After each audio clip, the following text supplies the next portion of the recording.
बच्चों, हम पढ़ रहे हैं वेक्टर्स और अब तक हम एडिशन ऑफ टू वेक्टर्स पढ़ चुके हैं। मैं इसका एक बेसिक रिवीजन ले लेता हूं। बच्चों, ये ए और बी दो वेक्टर्स किसी पैरेललोग्राम की एडजेसेंट साइड्स के अलोंग हैं। तो इन दोनों वेक्टर का जो रिजल्टेंट है वो C, that is the resultant vector C. ये आपके इन पैरेललोग्राम के डायगोनल के अलोंग होगा और इसका जो मैग्नीट्यूड है वो इस पैरेललोग्राम की डायगोनल के लेंथ के इक्वल होगा यदि वेक्टर ए और वेक्टर बी इस पैरेललोग्राम की एडजेसेंट साइड को रिप्रेजेंट कर रहे हैं। और ये मैं आपको पहले पढ़ा चुका हूं।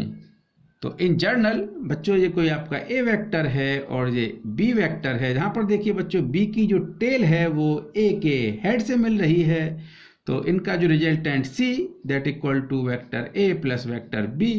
ये बच्चों सी में आपका सी की जो टेल है वो ए की टेल से मिल रही है और सी का जो हेड है वो बी के हेड से मिल रहा है। So this is the resultant of these two vector, that is the vector C that equal to vector A plus vector B.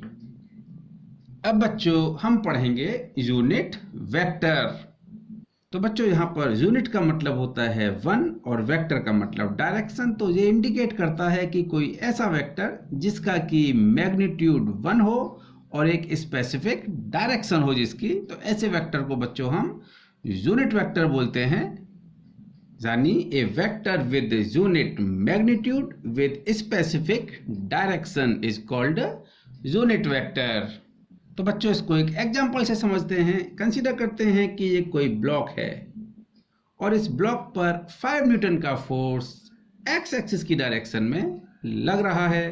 तो अगर हम बात करें ये 5 न्यूटन, तो ये हमें डायरेक्शन का जो है सेंस हमें नहीं दे रहा है, जबकि फोर्स आपकी वेक्टर क्वांटिटी होती है। तो 5 तो उसका मैग्नीट्यूड है, डायरेक्शन हमें पता नहीं है और जिसको हमें यहाँ पर इंडिकेट करना है ये पता है कि ये वेक्टर, ये जो फोर्स है वो एक्स एक्सिस की डायरेक्शन में लग रहा है।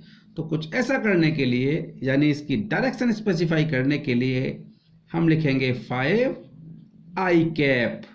बच्चों आई कैप का मतलब है unit vector in the direction of x axis. यानी 5 में आपने 1 से मल्टीप्लाई किया क्योंकि इसका मैग्नीट्यूड 1 था, तो 5 इंटू 1 मीन्स 5। और बच्चों डायरेक्शन क्या है, आई इंडिकेट क्या करता है कि इसकी डायरेक्शन एक्स एक्सिस की डायरेक्शन में है और इसका मैग्नीट्यूड 1 है। तो 1 इसका मैग्नीट्यूड, 5 से आपने 1 से मल्टीप्लाई किया तो आपका आया 5। और आई इंडिकेट क्या कर रहा है, डायरेक्शन भी इंडिकेट कर रहा है। डायरेक्शन किधर है इसकी, एक्स एक्सिस की डायरेक्शन में है। तो बच्चों हम डिस्कस करेंगे unit vector along x axis, जिसको हम आई कैप से इंडिकेट करते हैं। इसका मतलब है कि इसका मैग्नीट्यूड 1 है और डायरेक्शन एक्स एक्सिस की डायरेक्शन में है। हम लिख सकते हैं unit vector along Y axis, that is, ये इंडिकेट करते हैं इसको हम जे कैप से। इसका मतलब है कि इसका मैग्नीट्यूड 1 है और डायरेक्शन वाई एक्सिस के अलोंग है। Similarly, unit vector along z axis that is denoted by the k cap, यानी इसका मैग्नीट्यूड 1 है और इसकी डायरेक्शन z एक्सिस की डायरेक्शन में है। बच्चों आपने अभी एक्स वाई एक्सिस ही पढ़ा है, 3D का कॉन्सेप्ट अभी आपने पढ़ा नहीं होगा, तो मैं बेसिक 3D आपके साथ अभी डिस्कस करूंगा। तो एक एग्जांपल लेते हैं।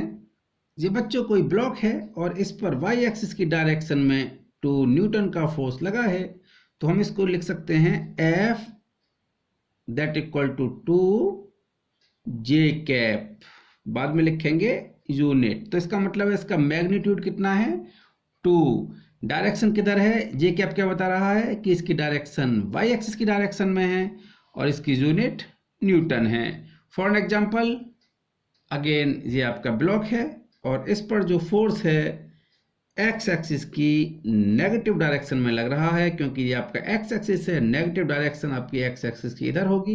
तो एक्स एक्सिस की नेगेटिव डायरेक्शन में जहां पर 3 न्यूटन का फोर्स लगता है, तो हम लिखेंगे F दैट इक्वल टू 3 और बच्चों डायरेक्शन इसकी एक्स एक्सिस की डायरेक्शन में है तो हम लिखेंगे आई कैप, और नेगेटिव डायरेक्शन है तो अब बच्चों यहाँ पर -1 से मल्टीप्लाई करेंगे और यूनिट इसकी न्यूटन होगी। तो इसको हम सिंपल फॉर्म में लिख सकते हैं F equal to -3 I cap newton. तो बच्चों ये बताएगा इस फोर्स का मैग्नीट्यूड 3 है, डायरेक्शन माइनस साइन बता रहा है कि इसकी डायरेक्शन एक्स एक्सिस के नेगेटिव साइड है, यानी एक्स एक्सिस की नेगेटिव साइड है, यानी -i आपको ये बता रहा है कि इसकी डायरेक्शन एक्स एक्सिस की नेगेटिव साइड में है। बच्चों 3D यानी 3 डायमेंशनल को समझने के लिए, 3 डायमेंशंस को समझने के लिए मैं एक बेसिक एग्जांपल ले रहा हूँ। बच्चों आप अपने घर पर एक रूम के अंदर बैठे हैं और एक रूम के कॉर्नर को देखते हैं, तो कंसीडर किया कि ये कोई आपकी वॉल है, ये कोई दूसरी वॉल है, तो जहाँ पर एक दूसरे से जो वॉल इंटरसेक्ट कर रही हैं वो आपका एक कॉर्नर होगा और नीचे आपका ये फ्लोर है। तो फ्लोर में आप देखेंगे बच्चों ये आपका एक्स एक्सिस है यानी, और ये आपका वाई एक्सिस है, यानी ये आपका फ्लोर है। फ्लोर का एक कॉर्नर आपने एक्स एक्सिस कंसीडर किया, एक कॉर्नर आपने वाई एक्सिस कंसीडर किया, और जहां पर आपकी ये दो वॉल इंटरसेक्ट करती हैं वर्टिकली ये आपका जेड एक्सिस हुआ।